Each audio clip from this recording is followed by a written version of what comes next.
الحمد لله الذي هدانا لهذا وما كنا لنهتدي لولا أن هدانا الله وقد جاءت رسل ربنا بالحق صلوات الله وسلام على سيدنا محمد المصطفى وعلى آله وأصحابه أجمعين.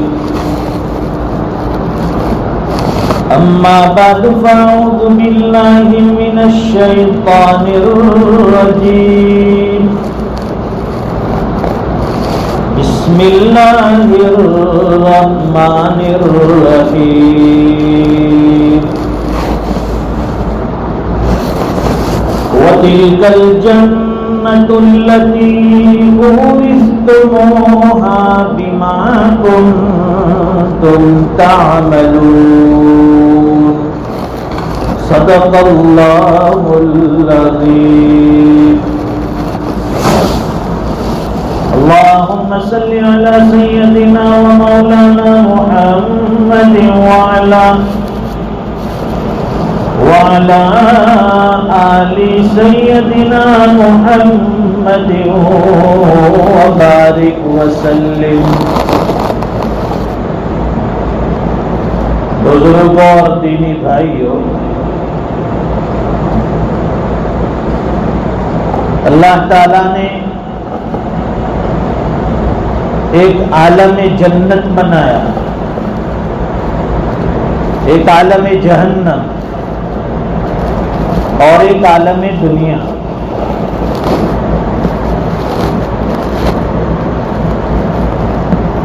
ہم ایک عالم سے دوسرے عالم میں منتقل ہوتے ہیں.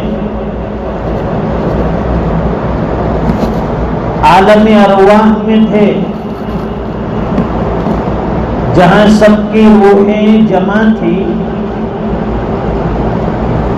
اور سب نے اقرار کیا تھا. وہاں پوچھا گیا تھا لست بربکم، کیا میں تمہارا رب نہیں ہوں، تمہارا پروردگار نہیں ہوں، تمہارا معبود نہیں ہوں؟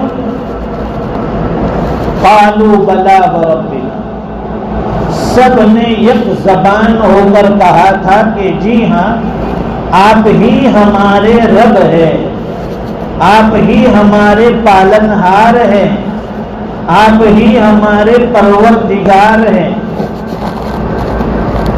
عالم ارواح میں ہم نے اقرار کیا.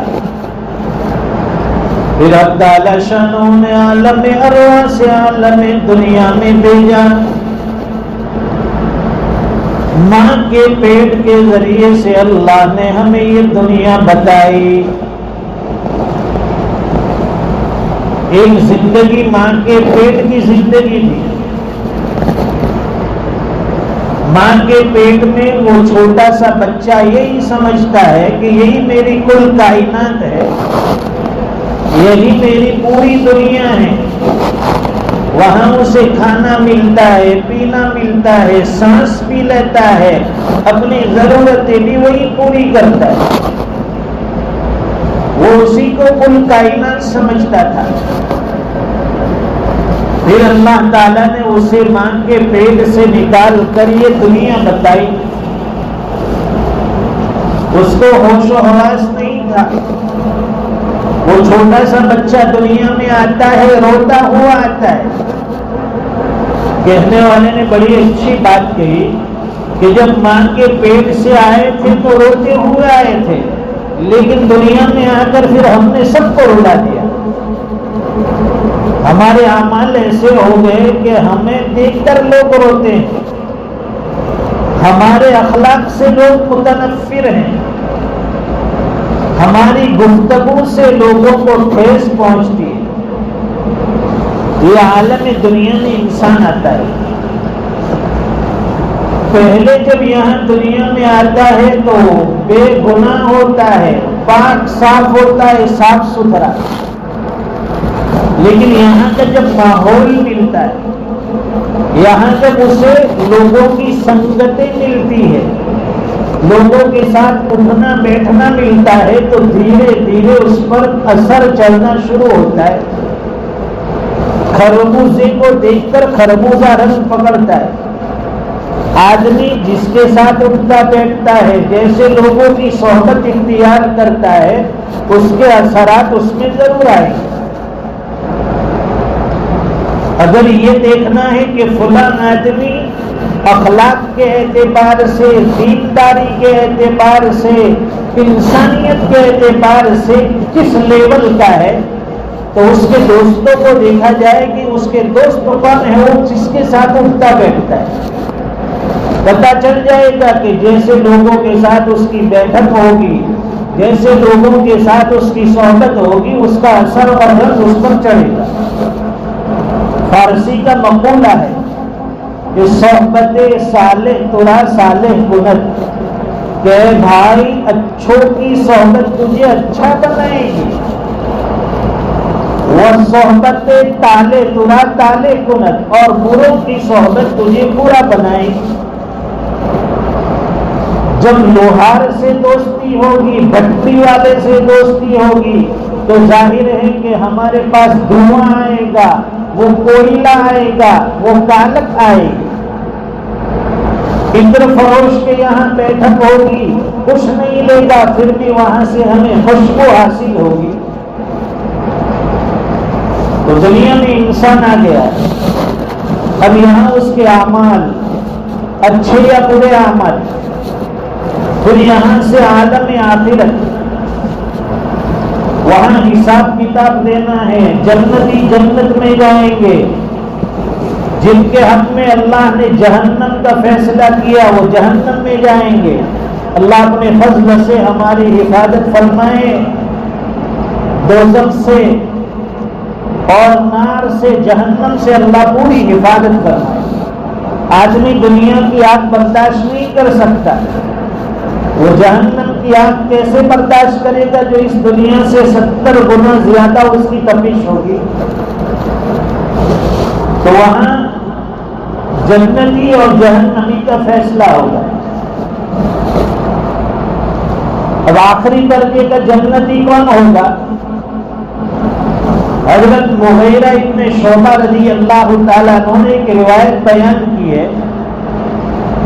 فرماتے ہیں کہ حضرت موسیٰ علیہ السلام نے اللہ کے حضور پوچھا کہ الہ العالمین،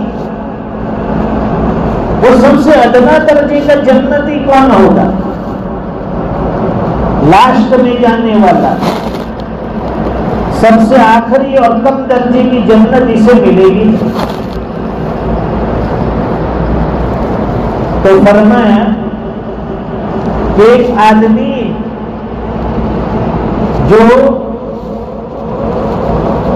جہنم میں ہوگا، اسے اللہ تعالیٰ پوچھیں گے اس بندے سے کہ بتا، یعنی روایت میں اس طرح ہے کہ وہ جنت کے باہر کنارے پر بیٹھا ہوگا، جنت میں جانے کی تیاری، انٹری نہیں ملی ہے، داخلہ نہیں ملا ہے جنت میں جانے کا. تو اب تعالیٰ شانہ سے پوچھیں گے بتا تو دنیا میں کن سلاطین کے نام جانتا تھا؟ دنیا میں جو 4 بڑے بڑے بادشاہ جس کے تجھے نام یاد ہو وہ بتا.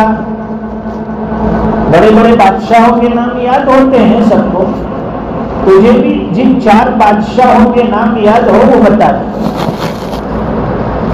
پھر ان بادشاہوں کو جتنے علاقے پر اور جتنے رقبے کے اوپر ان کی حکومت اور سلطنت تھی وہ گنوا دے کہ فلاں فلاں حصے پر، فلاں فلاں جگہ پر.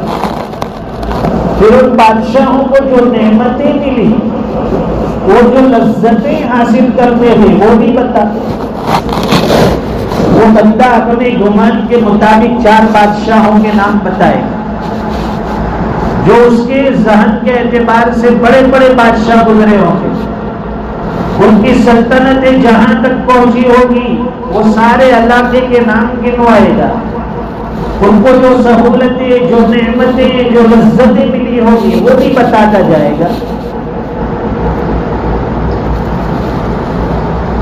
تو اللہ فرمائیں گے کہ یہ جو بادشاہوں کی سلطنتیں تو نے گنائی ہے اور ان کا جہاں تک دور حکومت رہا، جتنی بادشاہت رہی، جن علاقے تک ان کی بادشاہت تھی،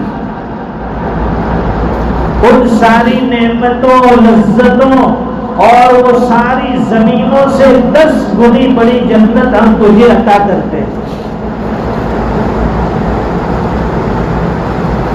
اور ایک روایت میں ہے حضور پاک صلی اللہ علیہ وسلم فرماتے ہیں کہ سب سے آخری درجے کا جنتی کون ہوگا؟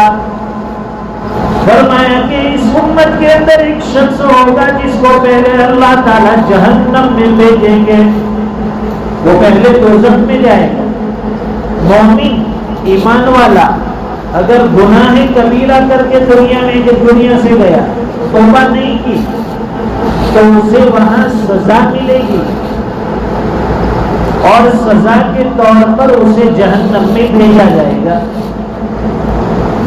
اب وہ بندہ جہنم میں ہوگا، جہنم کی آگ میں جھلستا ہوگا، جہنم کی تپش کی وجہ سے وہ بےتاب ہوگا، پریشان ہوگا۔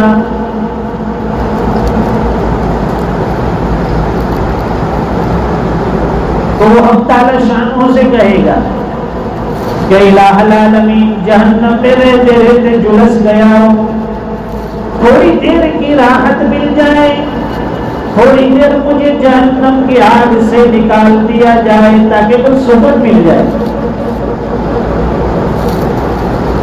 اب تعالی شانوں فرمائیں گے کہ اگر میں تجھے جہنم سے باہر نکالوں گا پھر تو مجھے کہے گا کہ اس سے اور دور لے جا۔ وہ بندہ کہے گا کہ نہیں الہ العالمین، صرف تھوڑی دیر کے لیے مجھے یہاں سے نکال کر اوپر بٹھا دیجیے۔ دیکھیے انسان کو دنیا میں بھی وہ جھوٹ بولنے کی اور وعدہ خلافی کرنے کی عادت ہے، تو وہاں بھی نہیں سدھرے گا آخرت میں۔ اب تعالی شان اس بندے کو جہنم سے نکال کر اوپر بٹھا دیں گے، جہنم کی کھائی سے نکال دیں گے اور اس کو اوپر بٹھا دیں گے۔ اب کچھ دیر بیٹھے گا، اس کے بعد پھر کہنے لگے گا کہ الہ العالمین، آپ نے جہنم سے باہر کو نکال دیا، لیکن جہنم کی آگ کی تپش اور اس کی حرارت اب بھی مجھے محسوس ہوتی ہے، مجھے تھوڑا اور دور کر دیجیے جہنم سے۔ الہ العالمین تھوڑا دور کر دیجیے، آپ نے اوپر بٹھا دیا لیکن ابھی گرمی لگ رہی ہے، تھوڑا دور کر دیجیے تاکہ کچھ راحت ملے۔ اب تعالی شان فرمائیں گے کہ میں نے تجھے پہلے ہی کہا تھا کہ پھر تو فرمائش کرے گا، تاکہ نہیں اللہ یہ آخری مرتبہ اب نہیں کہوں گا، وعدہ کرتا ہوں۔ اب تعالی شانوں سے جہنم سے تھوڑا دور کر دیں گے، اور وہ جہنم سے دور ہو گیا۔ اور وہاں بیٹھا بیٹھا وہ غور سے دیکھے گا تو اسے وہاں سامنے جنت نظر آئے،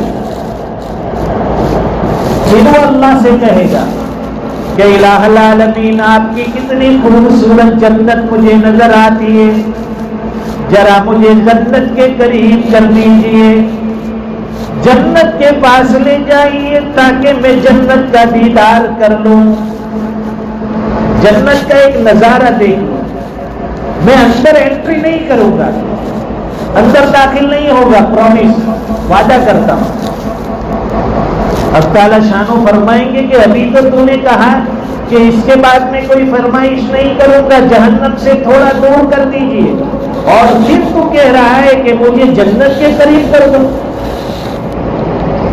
کہے گا الہ العالمین یہ آخری مرتبہ، اس کے بعد کوئی فرمائش نہیں، میں وعدہ کرتا ہوں صرف مجھے جنت کی ایک جھلک دکھا دیجئے۔ جنت کی بہت تعریفیں سنی ہیں، یہاں کی نعمتوں کے بارے میں بہت سنا ہے، ایک مرتبہ جنت کی زیارت اور جنت کا دیدار کروا دیجئے، پھر میں وعدہ کرتا ہوں کوئی چیز نہیں مانگوں گا۔ حق تعالی شانہ سے جنت کے قریب کر دیں گے، جنت کے گیٹ پر لا کر کھڑا کریں گے، وہ اندر دیکھے گا جنت کے اندر، وہاں تو نعمت ہی نعمتیں اور طرح طرح کی سہولتیں اور راحتیں ہوں گی۔ جنت کے گیٹ تک پہنچ گیا، اللہ تعالیٰ سے بھی وہ وعدے توڑتے توڑتے اور جنت کے گیٹ پر پہنچا، تھوڑی دیر وہاں ٹھہرا، پھر کہنے لگا اے الہ العالمین آپ تو ارحم الراحمین ہیں، آپ تو ارحم الراحمین ہیں، غفور الرحیم ہیں، اپنا فضل شامل حال فرمائیے اور اپنا فضل مجھے عطا فرما کر مجھے اپنی جنت میں داخل کر دیجیے۔ دیکھیے انسان کتنا شیانہ ہے، جہنم سے نکلا اوپر دیکھا، وہاں سے پھر تھوڑا دور ہوا، وہاں سے پھر جنت کے قریب ہوا، اب سیدھا ڈائریکٹ جنت میں داخلے کی پالیسی، اللہ کو بھی پٹی پڑا رہا ہے۔ اللہ شانو تو سب جانتے ہیں کہ اللہ آپ کے فضل کا واسطہ آپ مجھے سے انسان کو جنت میں داخل فرما دیجیے، آپ تو رحم الراحمین ہیں۔ اللہ تعالی شانو اس پر فضل فرمائیں گے اور اسے جنت کا داخلہ دیں گے اور روئے زمین کے برابر اسے جنت عطا فرمائیں گے۔ یہ پوری کائنات، یہ پوری دنیا، یہ دنیا جتنی بڑی ہے اتنی بڑی جنت وہ آخری درجے کے جنتی کو وہاں ملنے والی۔ تو سوچیے جو بندے نیک صالح ہوں گے، جنہوں نے پوری زندگی عبادتوں میں، نیکیوں میں، اعمال صالحہ میں لگائی ہوگی، ان کے لیے کتنی بڑی جنت ہوگی۔ اب آدمی سوچتا ہے، سوال کرتا ہے، اس کے دل میں سوال پیدا ہوتا ہے، ظاہر ہے کہ بھائی یہ اتنی بڑی دنیا ہے، اتنی بڑی جنت اگر کسی بندے کو مل جائے تو پوری دنیا میں تو گھومنے والا ہے نہیں، پوری دنیا تو استعمال کرنے والا ہے نہیں، تو پھر اتنی بڑی جنت کیا کام ہے؟ تو وہ پہلے ہی میں نے سمجھایا کہ آدمی پہلے ماں کے پیٹ سے ہو کر آیا ہے، ماں کے پیٹ کو پہلے وہ پوری کائنات اور پوری دنیا سمجھتا تھا کہ یہی دنیا ہے، اس کے علاوہ کچھ نہیں ہے، اور وہاں سے جب دنیا میں آیا تب مجھے اسے اندازہ ہوا، احساس ہوا کہ ہو دنیا تو اسے کہتے ہیں جسے میں دنیا سمجھتا تھا، وہ تو ایک بند کوٹھری تھی، بند کمرہ تھا، اسے دنیا کا اندازہ ہوگا۔ اسی طرح ہم نے جنت کو دیکھا نہیں ہے، مالا عین رأت، کسی آنکھ نے اس کو دیکھا نہیں، ولا اذن سمعت، کسی کانوں نے اس کے بارے میں سنا نہیں، ولا خطر علی قلب بشر، اور کسی انسان کے دل پر اس کے تصورات نہیں گزرے۔ اللہ نے جنت کو پوشیدہ رکھا، جنت کو جنت اسی لیے کہتے ہیں کہ وہ پوشیدہ ہے، اور وہ اتنی بڑی جنت جب دنیا کو دیکھا تو اسے اندازہ ہوا کہ یہی دنیا سب کچھ ہے، اس کے علاوہ کچھ نہیں۔ لیکن اللہ نے جو جنت بنائی ہے اس کے مقابلے میں اس دنیا کی اور دنیا کی ساری چیزوں کی کوئی حیثیت نہیں، اور اسی کو اللہ قرآن کریم میں فرماتے ہیں وَتِلْكَ الْجَنَّةُ الَّتِي أُورِثْتُمُوهَا بِمَا كُنْتُمْ تَعْمَلُونَ۔ اب تعالی شان ہو اپنے فضل سے اعمال صالحہ کی نسبت پر بندے کو جنت فردوس عطا کریں گے، وارث بنا دیں گے۔ یہ دنیا میں وارث بننا چاہتے لوگ، فلاں فلاں کا وارث، اس کا انتقال ہو گیا، اس کے وارث کون کون ہے؟ بھائی یہ وارث ہے۔ تو اللہ خود فرماتے ہیں اے ایمان والے بندو، ہم تمہیں جنت کا وارث بنانا چاہتے ہیں، جنت تمہارے نام کرنا چاہتے ہیں۔ دنیا میں کوئی ایک آدھ بیگھہ زمین اپنے نام پر کر دے تو اس کے تعریفات کے تو پل باندھ دیں گے، ہر جگہ اس کی تعریفات، اس کے چرچے، لیکن یہاں احکم الحاکمین پروردگار یہ جنت پوری ہمارے نام کرنے والے ہیں، وراثت میں دینے والے ہیں، وارث بنانے والے ہیں۔ اب تعالی شان ہو دنیا کی حقیقت سمجھائے اور آخرت جو ہمیشہ کی بھی ہے اور دائمی بھی ہے، اللہ تعالی وہاں کا ہمیں اپنے فضل سے مستحق بنائے۔ وآخر دعوانا الحمدللہ رب العالمین۔